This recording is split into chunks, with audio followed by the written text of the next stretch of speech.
इस वक्त की बड़ी खबर का रुख कर लेते हैं। पश्चिम बंगाल से इस वक्त की बड़ी खबर, बीजेपी को बड़ा झटका लगता नजर आ रहा है। पश्चिम बंगाल से इस वक्त की बड़ी खबर, रुझानों में टीएमसी को बढ़त दिख रही है, बीजेपी को बड़ा झटका नजर आ रहा है। भारतीय जनता पार्टी लगातार 200 सीटों का दावा कर रही थी और आज सुबह तक भी इस बात का दावा कर रही थी भारतीय जनता पार्टी की पश्चिम बंगाल में वो सरकार बनाने जा रही है। लेकिन अब जो रुझान आ रहे हैं, रुझानों से ये साफ हो रहा है कि पश्चिम बंगाल में भारतीय जनता पार्टी को बड़ा झटका नजर आ रहा है। हालांकि 3 सीटों से वो सीटों में जरूर बढ़ोतरी हुई है, लेकिन जिस अंदेशे से पश्चिम बंगाल में भारतीय जनता पार्टी चुनाव प्रचार प्रसार कर रही थी और जिस मजबूती और दमखम के साथ वहां पर चुनावी मैदान में उतरी थी, उससे कहीं दूर नजर आ रही है। क्योंकि अब तक के जो रुझान आ रहे हैं, उस रुझानों के मुताबिक भारतीय जनता पार्टी पश्चिम बंगाल में सत्ता से काफी दूर नजर आ रही है। तो ये पश्चिम बंगाल से इस वक्त की बड़ी खबर है, जहां पर भारतीय जनता पार्टी को बड़ा झटका लगता नजर आ रहा है। तो पश्चिम बंगाल में टीएमसी पूर्ण बहुमत की सरकार बनाती हुई नजर आ रही है रुझानों में अब तक। क्योंकि अगर रुझानों का जिक्र किया जाए तो टीएमसी में 196, पश्चिम बंगाल में टीएमसी 196 सीटों पर लीड कर रही है और भारतीय जनता पार्टी अभी 93 सीटों पर ही लीड कर रही है। कांग्रेस प्लस लेफ्ट का जिक्र करें तो 3 सीटों पर लीड कर रही है।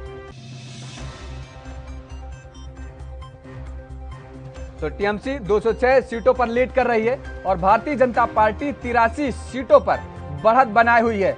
तो बड़ी ये जो लीड कर रही है टीएमसी, एक बार फिर से पूर्ण बहुमत की सरकार बनाती हुई नजर आ रही है और ये बड़ा झटका माना जा सकता है भारतीय जनता पार्टी को। क्योंकि भारतीय जनता पार्टी के जिस तरीके से जो रैलियां हुई थी, जो चुनावी संबोधन हुए थे, उसमें जो दावे किए जा रहे थे, उन दावों से जो नतीजे आ रहे हैं वो कहीं इतर आ रहे हैं। और 200 सीटों का लक्ष्य की जो बात कर रही थी, सेंचुरी मारने में भी भारतीय जनता पार्टी कहीं ना कहीं नाकाम दिख रही है।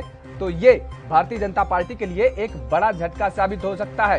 हालांकि भारतीय जनता पार्टी ने जिस तरीके से पोलराइजेशन का जिक्र करती रही, हमेशा से मुस्लिम वोट बैंक के ध्रुवीकरण का जिक्र करती रही और ये चाहती रही कि पश्चिम बंगाल में अगर हिंदू वोट बैंक पूरा भारतीय जनता पार्टी के खेमे में चला जाएगा तो वो सत्ता पर काबिज होने में सफल हो पाएगी। लेकिन ऐसा दिखता नजर नहीं आ रहा, क्योंकि पश्चिम बंगाल में लगातार जिस तरीके से वोट के ध्रुवीकरण की बात की जा रही थी, वोट को लेकर के जिस तरीके से ध्रुवीकरण किया जा रहा था, मुस्लिम समुदाय को लेकर के जिस तरीके से, हालांकि ममता बनर्जी ने अपने वोट बैंक को साधने में एक काफी प्रयास किया था कि उन्होंने जहां चंडी पाठ किया था तो उसके साथ ही साथ कलमा भी पढ़ा था।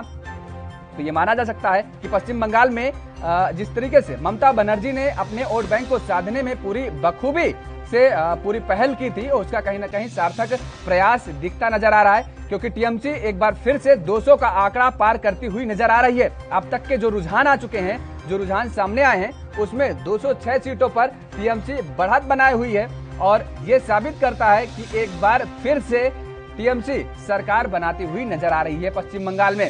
तो जिस तरीके से वोटों बैंक को लेकर के जो राजनीति, जो ध्रुवीकरण की जा रही थी, जिस तरीके से वहां पर जय श्री राम के नारे लगाए गए और ये कहा गया कि पश्चिम बंगाल में हिंदुत्व के खिलाफ टीएमसी है, लेकिन कहीं ना कहीं टीएमसी के समर्थन में लोग जाते हुए नजर आए।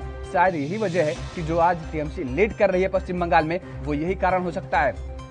तो मुस्लिम वोट बैंक को लेकर के जिस तरीके से ध्रुवीकरण किया गया, वो मुस्लिम वोट बैंक भी शायद टीएमसी के खाते में गया है। और सबसे बड़ी बात यह है कि अगर पश्चिम बंगाल का जिक्र किया जाए तो वहां पर महिलाओं का जो वोट बैंक है वो काफी तादाद में है और वो महिला वोट बैंक, मुझे लगता है कि जिस तरीके से जो आंकड़े आ रहे हैं वो साबित कर रहे हैं कि वो भी टीएमसी के खाते में गए हैं। शायद तभी ये जो लीड मिल रही है, इतनी बड़ी लीड मिल रही है। और मतुआ समुदाय का अगर जिक्र किया जाए तो उसका शायद अभी आकलन लगाने में जल्दबाजी हो जाएगी, क्योंकि आने वाले समय में अभी जिस तरीके से नंदीग्राम का जिक्र किया जाए तो वहां पर पश्चिम बंगाल के नंदीग्राम सबसे हॉट सीट है और वहां पर ममता बनर्जी अभी पीछे चल रही हैं।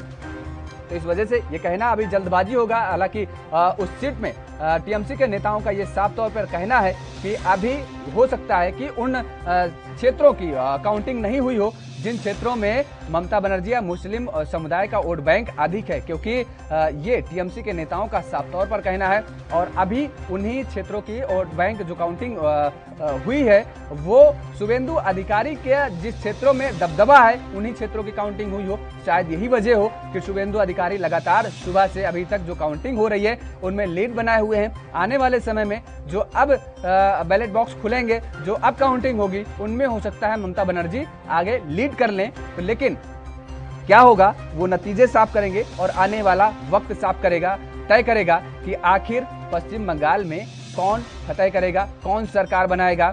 और सबसे बड़ी बात यह है कि नंदीग्राम सीट पर कौन फतह हासिल करेगा, ये आने वाला वक्त बताएगा। और काउंटिंग अभी जारी है, तो सबसे तेज काउंटिंग के नतीजे एएनबी न्यूज पर आप लगातार देखते रहिए।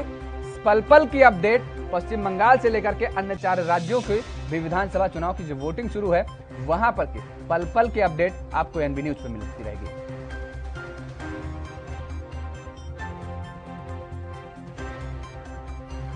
तो रुझानों में टीएमसी को बढ़त दिख रही है। बाबुल सुप्रियो, लॉकेट चटर्जी और स्वपन दास गुप्ता पीछे चल रहे हैं। और वहीं इसके साथ ही अगर जिक्र करें बंगाल में, तो बंगाल में बीजेपी को बड़ा झटका नजर आ रहा है, क्योंकि बीजेपी जो दावे कर रही थी उन दावों से कहीं इतर रुझान आ रहे हैं। रुझानों में टीएमसी को बढ़त मिल रही है और बाबुल सुप्रियो, लॉकेट चटर्जी और स्वपन दास गुप्ता पीछे चल रहे हैं। अब ये माना जा सकता है क्योंकि जिस तरीके से बाबुल सुप्रियो का जिक्र किया जाए या अन्य जो भारतीय जनता पार्टी ने जिन नेताओं को उतारा था, जिन सांसदों को मैदान में उतारा था, ये कहा जा सकता है कि कहीं न कहीं जो वहां पर ये बात चल रही थी कि बाहरी का जो ये टैग लग रहा था कि बाहर से आए हुए लोग हैं, तो वो मुझे लग रहा है कि वहां के जो मतदाता थे उनके जहन में शायद हो सकता है वो बैठा रहा हो, क्योंकि दिल्ली के लोग जो पश्चिम बंगाल में चुनाव लड़ने गए, दिल्ली में बैठे लोग, वो शायद हो सकता है कि उनके जहन में वही बात रही हो और वो दिल्ली के लोगों को स्वीकारने के लिए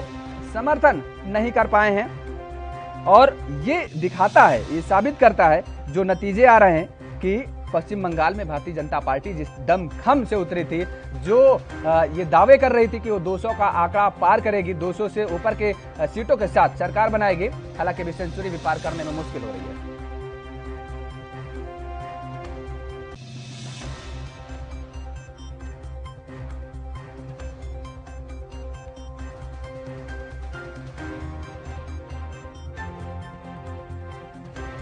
देश दुनिया की खबरों के लिए एएनबी न्यूज को सब्सक्राइब करें और बेल आइकन दबाएं।